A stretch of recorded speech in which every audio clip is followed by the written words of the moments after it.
Hi అండి. Welcome to our channel. ఈరోజు నేను మష్రూమ్స్ గురించి హెల్త్ బెనిఫిట్స్ చెప్పాలనుకుంటున్నాను. యాక్చువల్గా లాంగ్ వీడియో చేశాను, అందులో చెప్పాలనుకున్నాను, కానీ అది లెందీ అయిపోతుందని షార్ట్ రూపంలో చెప్తున్నాను. మష్రూమ్స్ మాంసాహారమా శాకాహారమా అంటే మాంసాహారం అయితే కాదు, శాకాహారమే. ఇది సేమ్ నాన్ వెజ్ లానే ఉంటుంది.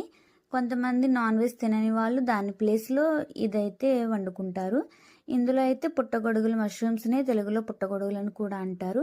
ఇవి మార్కెట్లో అవైలబుల్గా ఉంటాయి. అలాగే పల్లెటూరు ప్రాంతాల్లో వర్షాలు పడ్డప్పుడు అయితే మొలుస్తాయి ఇవి. మష్రూమ్స్ తినడం వల్ల మనకి ఆరోగ్య ప్రయోజనాలు ఏంటంటే, ఈ మష్రూమ్స్లో యాంటీ ఆక్సిడెంట్స్, విటమిన్స్, మినరల్స్ పుష్కలంగా అయితే ఉంటాయి. ఇవి తినడం వల్ల జ్ఞాపక శక్తి అయితే మెరుగుపడుతుంది. పుట్టగొడుగులు గట్టి ఆరోగ్యాన్ని అయితే మెరుగుపరుస్తాయి. మన శరీరంలో వ్యాధి నిరోధక శక్తిని అయితే పెంచుతుంది. గుండె జబ్బులు కూడా రాకుండా కాపాడుతుందంట ఈ మష్రూమ్స్. ఇవి తీసుకోవడం వల్ల మన శరీరానికి ఇనుము అందేటట్లు చేసి రక్తహీనత రాకుండా చూస్తాయంట.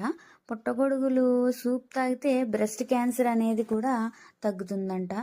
ఈ మధ్య అయితే లేడీస్లో బ్రెస్ట్ క్యాన్సర్స్ ఎక్కువ వస్తున్నాయి కాబట్టి అవి నివారించుకోవడం కోసం మనమైతే ఈ సూప్ తాగడం చాలా మంచిదని అందరూ చెప్తూ ఉంటున్నారు. నాకైతే తెలిసింది మీకు షేర్ చేశాను. నచ్చితే ఒక చిన్న లైక్ చేయండి. బాయ్.